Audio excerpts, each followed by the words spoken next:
Hello dear viewers, movie की शुरुआत में हमें एक लड़के को दिखाया जाता है जिसका नाम लाइट होता है, जो कि अपने स्कूल में होता है और तभी वहाँ पर वेदर बिल्कुल ही चेंज हो जाता है और तभी आसमान से अचानक एक बुक आकर लाइट के सामने गिर जाती है और लाइट उस बुक को उठा लेता है और लाइट देखता है कि ये एक एंशिएंट बुक है। उसके बाद वो उस बुक को अपने पास रख लेता है और फिर बारिश होने लगती है, जिसकी वजह से लाइट अंदर जाने लगता है और वो देखता है कि स्कूल के कुछ बदमाश लड़के एक लड़के को परेशान कर रहे हैं और जब हमारा लाइट हीरो बनने की कोशिश करता है तो वो बदमाश लड़का उसे ही पंच मार देता है, जिसकी वजह से लाइट जमीन पर गिर जाता है और तभी एक टीचर को लाइट की बैग से दूसरे स्टूडेंट्स के होमवर्क्स मिल जाते हैं और लाइट का ये सीक्रेट रिवील हो जाता है कि वो दूसरे लड़कों के होमवर्क्स किया करता था, जिसकी वजह से प्रिंसिपल लाइट को डिटेंशन दे देते हैं और जब लाइट अकेला होता है तब उसे उस बुक का ख्याल आता है और फिर लाइट उस बुक को निकालकर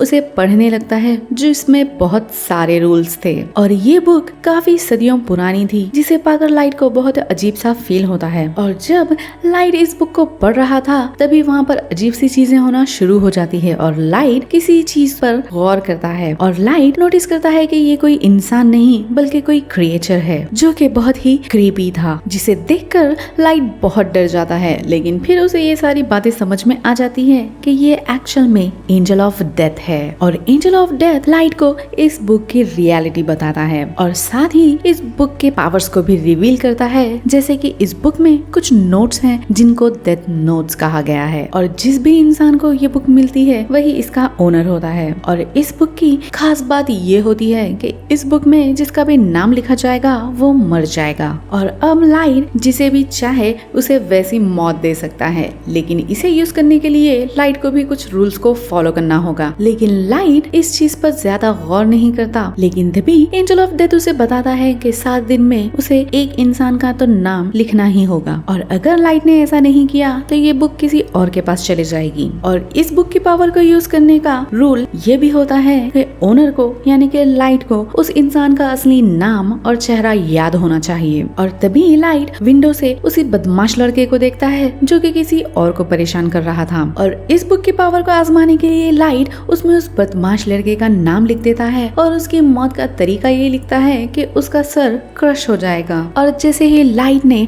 उस बुक में अपना नोट ऐड कर दिया था तभी हम देखते हैं कि वहाँ का माहौल बिल्कुल चेंज हो जाता है। 2 कार्स आपस में टकरा जाती हैं, जिसकी वजह से एक कार पर जो लैडर थी वो जाकर उसी बदमाश लड़के के फेस पर लग जाती है, जिसकी वजह से उसका सर क्रश हो जाता है और ये देखकर तो लाइट की हवा बिल्कुल ही टाइट हो जाती है, क्योंकि अब तक लाइट को यकीन नहीं हो रहा था कि ये सब असली में हो रहा है। लेकिन इससे लाइट को पता चल जाता है कि एंजल ऑफ डेथ ने जो कुछ भी कहा है वो सच है और जिसकी वजह से लाइट और भी ज्यादा डर जाता है और तभी एंजल ऑफ डेथ कहता है कि तुम इस बुक से बहुत कुछ कर सकते हो, लेकिन अगर तुम्हें ये बुक नहीं चाहिए तो मैं किसी और को दे दूंगा और उसके बाद लाइट अपने घर पर वापस आ जाता है और हमें पता चलता है कि लाइट के फादर एक डिटेक्टिव हैं और कुछ साल पहले किसी किलर ने लाइट की मदर का मर्डर कर दिया था, लेकिन कोई भी सबूत न होने की वजह से उस क्रिमिनल को कोई सजा नहीं हुई और इसी वजह से लाइट का अपने फादर से कुछ रिलेशन खास नहीं था और इसी वजह से लाइट हमेशा अपसेट रहता था और तभी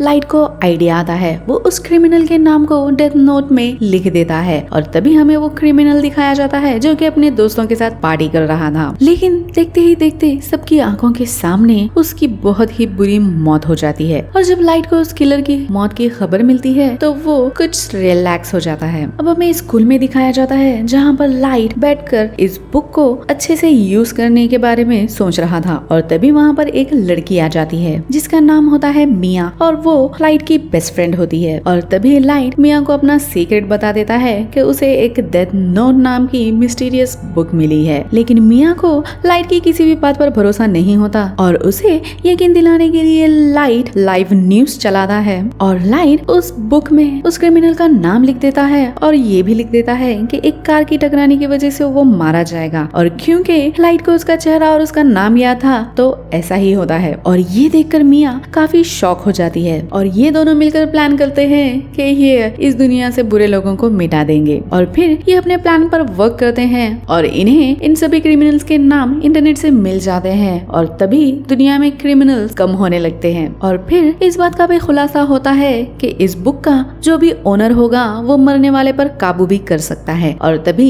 लाइट ने अपने लिए एक नया नाम सिलेक्ट किया और वो नाम था कीरा। और जब भी किसी की मौत होती थी तब लाइट उन्हें कंट्रोल करके वहाँ पर कीरा लिख देता था, ताकि जितने भी क्रिमिनल्स हैं उनमें इस नाम की दहशत फैल जाए और वो क्राइम करना छोड़ दे। और ये न्यूज पूरी दुनिया में वायरल हो जाती है और उनमें से कुछ लोग कीरा को सपोर्ट भी कर रहे थे कि वो दुनिया से क्रिमिनल्स को साफ कर रहा है, लेकिन क्योंकि वो था तो किलर ही, इसीलिए पुलिस उसे ढूंढना चाहती थी, लेकिन कोई भी सबूत नहीं मिलने की वजह से लाइट एकदम सेफ था। और फिर इस केस को हैंडल करने के लिए एक बहुत ही इंटेलिजेंट डिटेक्टिव को हायर किया जाता है जिसका नाम एल था, जो कि अपने फेस को हमेशा कवर रखता था और उसका ओरिजिनल नेम भी किसी को पता नहीं था। और दूसरी तरफ लाइट और मिया दोनों ही बहुत खुश थे क्योंकि उनका प्लान कामयाब हो रहा था। और नेक्स्ट डे एल अनाउंस करता है कि कीरा तुम सामने आ जाओ। और क्योंकि लाइट के फादर भी डिटेक्टिव थे तो एल उन्हें भी अपने साथ मिला लेता है ताकि वो जल्द से जल्द कीरा तक पहुंच जाए। लेकिन इसकी वजह से लाइट और मिया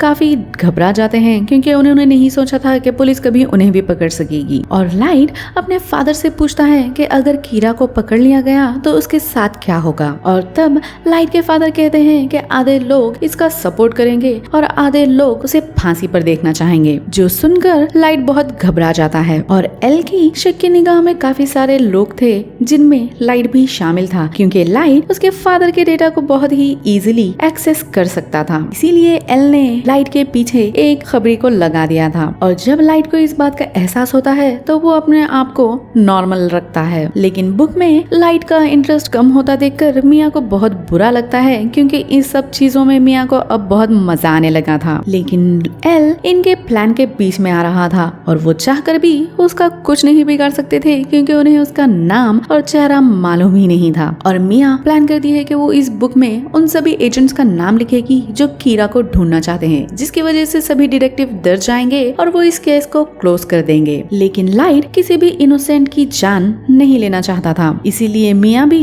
इस बात को मान जाती है। और दूसरी तरफ एल को ये पता चल जाता है कि कीरा ने सिर्फ उन्हीं लोगों को अपना विक्टिम बनाया था जिनको टीवी पर दिखाया गया था और वो उन लोगों को नहीं मार सकता जिसका वो नाम और उनका चेहरा ना जानता हो। और लाइट डिसाइड करता है कि वो कुछ दिन के लिए किसी को भी नहीं मारेगा, लेकिन सडनली सारे एजेंट्स एक बिल्डिंग से कूदकर अपनी जान दे देते हैं, जो सभी कीरा के केस में शामिल थे और उसे ढूंढ रहे थे। और ये सभी नाम लाइट ने नहीं लिखे थे। और अब यहीं से सिचुएशन टर्न हो जाती है क्योंकि अब तक कीरा ने सिर्फ क्रिमिनल्स को ही मारा था, किसी इनोसेंट को नहीं। और लाइट सीधा एंजल ऑफ डेथ के पास जाकर कहता है क्या ये नाम तुमने लिखे हैं। और तभी एंजल ऑफ डेथ कहता है कि ये नाम किसी और ने लिखे हैं, मैं ऐसा नहीं कर सकता। और दूसरी तरफ लाइट के फादर उसे चैलेंज कर देते हैं कि तुम इनोसेंट लोगों को मारना बंद करो और अगर तुम में हिम्मत है तो मुझे मार के दिखाओ और सबके सामने आ जाओ। और गुस्से में आकर मिया लाइट से कहती है कि तुम इस बुक में अपने फादर का नाम भी लिख दो। लेकिन इसी बात पर इन दोनों में बहस हो जाती है क्योंकि भला लाइट अपने फादर को ही कैसे मार सकता था। और क्योंकि लाइट के फादर को कुछ नहीं होता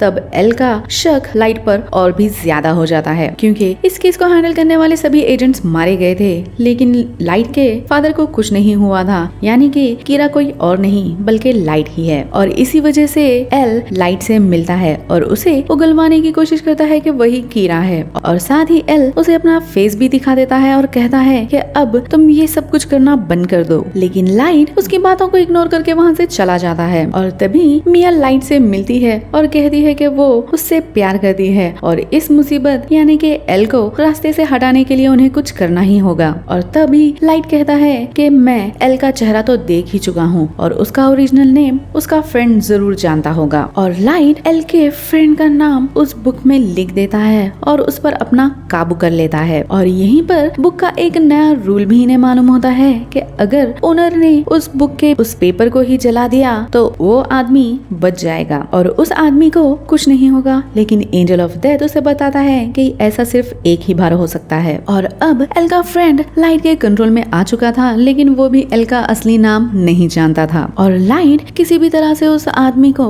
एल का असली नाम जानने के लिए कहता है और एल का असली नाम जानने के लिए उसका फ्रेंड एक एकेडमी में चला जाता है। और एल इस बात को नोटिस कर लेता है कि उसका फ्रेंड वहाँ पर नहीं है, यानी कि लाइट ने उसे भी अपने कंट्रोल में ले लिया होगा। इसीलिए एल अब लाइट के घर पर आ जाता है और एल उसके फादर को कहता है कि लाइट ही असल में वो किलर कीरा है। लेकिन किसी को भी लाइट पर शक नहीं था क्योंकि उसके खिलाफ कोई सबूत मिला नहीं था। और एल उसके घर की बहुत अच्छे से तलाशी लेता है, लेकिन उसे वहाँ पर कुछ नहीं मिलता। और तभी एल का फ्रेंड लाइट को एल का रियल नेम बताने वाला था और लाइट एल के फ्रेंड के नाम के पेज को जलाने के लिए उसे ढूंढ रहा था, लेकिन वो नाम का पेपर वहाँ से गायब था। इसीलिए नाम बताने से पहले ही एल के फ्रेंड की मौत हो जाती है, जिसकी वजह से लाइट बहुत ही दुखी हो जाता है। और एक डांस पार्टी में मिया ये रिवील करती है कि एल के फ्रेंड का नाम का पेज उसी ने ही फाड़ा था और उन ऑफिसर्स के नाम भी मिया ने ही उस बुक में लिखे थे। और साथ ही मिया ने लाइट का नाम भी उस बुक में लिख दिया था और उसकी मौत का तरीका ये था कि आधी रात को उसका हार्ट बीट करना बंद कर देगा। और वो लाइट से कहती है कि अगर ये बुक तुम मुझे दे दोगे तो मैं तुम्हारे नाम का पेज जला दूंगी। यानी कि इस बुक को हासिल करने के लिए मिया ने लाइट को धोखा दिया। और जब एल को अपने फ्रेंड की मौत का पता चलता है तो वो लाइट के पीछे हाथ धोकर पड़ जाता है और एल लाइट पर गन पॉइंट कर लेता है और एक शेफ से कहता है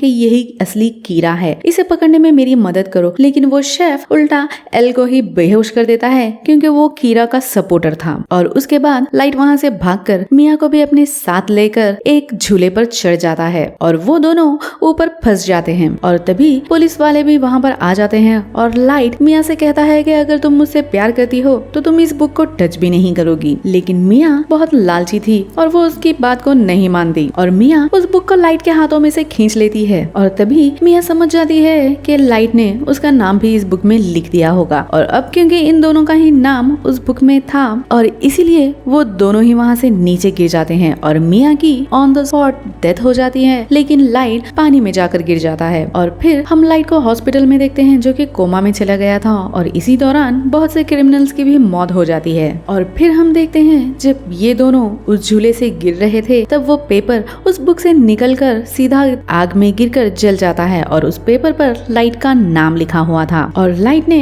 यहाँ पर अपना दिमाग चलाया था और उस बुक में ये लिखा था कि अगर मिया इस बुक को ले लेगी तो वो मर जाएगी और मेरा नाम लिखा हुआ पेपर जल जाएगा और वो पानी में गिर जाएगा। और साथ ही उसने बुक में बहुत से क्रिमिनल्स के नाम भी लिख दिए थे। और एक बूढ़ा डॉक्टर लाइट को पानी में से निकाल लेता है और उसे कोमा में भेज देता है और उसके बाद वो खुद भी सुसाइड कर लेता है। और फिर एक दूसरा आदमी उस बुक को लेता है और उस बुक में बहुत से बुरे लोगों का नाम लिख देता है और बाद में वो आदमी उस बुक को लाइट के पास लेकर आता है और अब लाइट भी कोमा से बाहर आ चुका था और एल को भी सस्पेंड कर दिया गया था, लेकिन वो आखिरी बार मिया के घर की तलाशी लेता है और एल को मिया के ड्रॉर में से उन सभी ऑफिसर्स के नाम की लिस्ट मिल जाती है जो कि मर चुके थे और इस तरह से सभी की मौत का इल्जाम मिया पर आ जाता है। और अब वो बुक लाइट के पास थी और वो बिल्कुल ठीक हो चुका था और ये मूवी यहीं पर एंड हो जाती है। और मिलते हैं नेक्स्ट वीडियो में, तब तक के लिए good bye and thanks for watching.